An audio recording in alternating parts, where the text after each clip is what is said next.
हरियाणामध्ये मुख्यमंत्री मनोहरलाल खट्टर यांनी आपल्या पदाचा राजीनामा दिला। चंदीगड येथील मुख्यमंत्र्यांच्या निवासस्थानी झालेल्या बैठकीनंतर हा निर्णय घेण्यात आला। आता भाजप हरियाणात स्वबळावरती सरकार स्थापन करणार आहे। मनोहरलाल खट्टर यांच्याशिवाय संपूर्ण मंत्रिमंडळाने मुख्यमंत्र्यांच्या निवासस्थानी झालेल्या बैठकीनंतर राजभवनात राज्यसभेची बैठक घेतली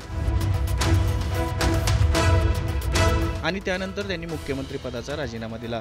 त्यांच्यासह संपूर्ण मंत्रिमंडळानेही राज्यपालांकडे राजीनामा सुपूर्द केला।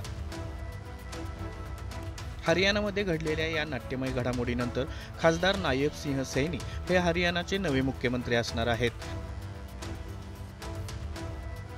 सैनी हे ओबीसी समाजाचे नेते असून मागील वर्षी त्यांची भाजप प्रदेशाध्यक्ष म्हणून निवड करण्यात आली होती।